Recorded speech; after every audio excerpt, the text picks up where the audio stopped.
Halo Medikers, ada banyak hal yang mengejutkan akhir-akhir ini. Mulai dari polisi tiba-tiba mati, harga BBM tiba-tiba naik, sampai keamanan negara tiba-tiba dibobol.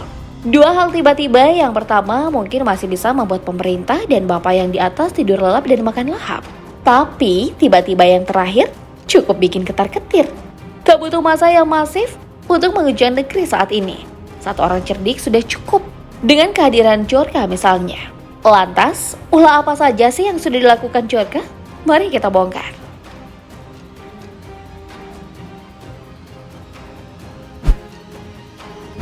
Agustus 2020, Djorka mengunggah dan menjual 26 juta data riwayat pencarian pengguna IndiHome di situs Bridge Forums. Rincian informasi ini berisi domain, platform, browser, URL, Google Keyword, IP, resolusi layar, lokasi pengguna, email, gender, nama, nick, dan lain sebagainya. Menanggapi hal ini, Vice President Corporate Communication Telkom, Pujo Pramono, mengatakan bahwa pihaknya sedang memeriksa data 26 juta pelanggan IndiHome yang diduga bocor ini. Lalu 31 Agustus 2022, masih melalui Bridge Forums, Djorka kembali mengklaim bahwa dirinya memiliki file terkompresi sebesar 18 GB berisi data-data kartu SIM dari pelanggan Indonesia. File ini dikatakan berisi 1,3 miliar data kartu SIM yang terdiri dari beberapa jenis data pelanggan, seperti data nomor telepon, nomor KTP atau NIK, informasi, nama operator seluler, hingga tanggal registrasi nomor telepon. Djorka menjual data kartu SIM ini dengan harga $50.000 Amerika yang setara dengan 745 juta rupiah. Metode pembayaran yang dipakai melalui mata uang kripto Bitcoin atau Ethereum. Terkait hal ini, Kominfo membantah bahwa masalah kebocoran karena adanya kesalahan internal. Kominfo juga mengklaim bahwa pihaknya tidak memiliki database registrasi kartu SIM. Terus yang punya database-nya siapa dong, Pak? 6 September 2022. Lagi-lagi dalam forum online Bridge Forums, Djorka kembali membeberkan adanya kebocoran data sekitar 105 juta penduduk Indonesia. Ia menyebutkan bahwa sumber kebocoran data ini langsung dari Komisi Pemilihan Umum. Djorka mengaku memiliki data 105.003.428 penduduk Indonesia, meliputi data NIK, kartu keluarga, nama lengkap, tempat dan tanggal lahir, jenis kelamin, alamat, dan usia. Seluruh data ini tersimpan dalam file 20 GB atau 4 GB setelah dikompres. Tak main-main, untuk membuktikan keaslian data yang dipegangnya, Djorka memberikan sekitar 2 juta sampel data secara gratis. Ada yang sudah dapat sampel gratis?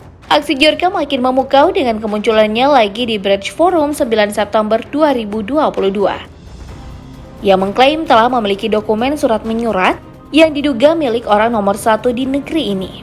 Salah satu dokumen surat yang diunggah Djorka ini diduga berasal dari Badan Intelijen Negara. Ia menjelaskan bahwa dirinya telah mengunggah sebanyak 679.180 dokumen berukuran 40 MB dalam bentuk data terkompres. Menanggapi hal ini, Kepala Sekretariat Presiden menyatakan dengan tegas bahwa tak ada surat apapun yang diretas. Yakin nih, Pak? Tak hanya obral data bocor dalam forum online, Djorka juga cukup berani dengan memberi sepatah dua kata untuk Kominfo. Isinya kamu baca sendiri ya, Bedikers. Ulah ajaibnya belum sampai di situ. Melalui grup Telegramnya, Djorka membagikan data pribadi Menteri Kominfo Johnny G. Plate. Dari tangkapan layar yang beredar, Djorka membagi detail mulai dari nomor telepon, NIK, nomor kartu keluarga, alamat, nama orang tua, nama istri, hingga nomor ID vaksin. Djorka mengunggah ini seraya mengucapkan selamat ulang tahun kepada Bapak Menteri. Kira-kira Bapak Menteri dapat hadiah apa nih dari Djorka? Tak hanya menyapa Pak Menteri Kominfo, Djorka juga menyapa orang-orang spesial lainnya. Seperti mempertanyakan kabar Pak Denny Siregar yang katanya hidup dari uang pajak rakyat Indonesia. Mengingat Pak Erick Thohir untuk tetap bekerja daripada melakukan hal-hal yang kurang penting. Kata Djorka tak perlu membuang-buang waktu. Toh tak akan jadi presiden juga? Presiden apa nih maksudnya? Tak ketinggalan Ibu Puan Maharani juga disapa oleh Djorka. Katanya bagaimana rasanya merayakan ulang tahun di tengah riuhnya rakyat yang sedang protes atas naiknya harga BBM di depan kantor Ibu pula. Bjorka tampaknya tak lupa menyapa rakyat Indonesia dengan membuka sedikit luka lama yang terpendam. Melalui akun Twitternya, @bjorkanism, ia membagikan tautan yang berjudul "Siapa yang membunuh Munir?". Tapi kamu tak perlu mencari akun Twitter ini, karena akunnya lenyap, entah karena apa dan siapa. Di balik aksi memukaunya, tak heran kalau Bjorka kini menjadi salah satu orang yang paling dicari oleh pemerintah, sekaligus orang yang paling didukung oleh rakyat. Banyak yang mulai mempertanyakan sosok di balik nama Bjorka ini. Apakah ia orang Indonesia atau bukan? Apakah ia salah satu bagian dari lingkaran-lingkaran tertentu? Atau bergerak secara independen? Ada banyak asumsi, mungkin Bjorka hanya orang kurang kerjaan yang sedang gemes dengan pemerintahan saat ini. Ya, usia pemerintahan sekarang memang lagi lucu-lucunya, bukan? Terlepas dari semua aksi Bjorka, ini merupakan teguran keras bagi sistem keamanan cyber di negara kita. Indonesia berada di peringkat 83 dari 160 negara terkait kualitas keamanan cyber. Berdasarkan laporan terbaru Interpol, 1,3 juta dari 2,7 juta kasus ransomware yang terdeteksi di negara-negara ASEAN justru berasal dari Indonesia. Pakar keamanan cyber dari Indonesia Cyber Security Forum, Ardi Suteja pun turut menilai pengamanan data di negara ini tergolong sangat buruk. Menurut kamu bagaimana, Bedikers? Lebih penting main kejar-kejaran dengan Bjorka atau memperkuat sistem pertahanan cyber dalam negeri? Dan satu lagi, menurut kamu siapa Bjorka ini?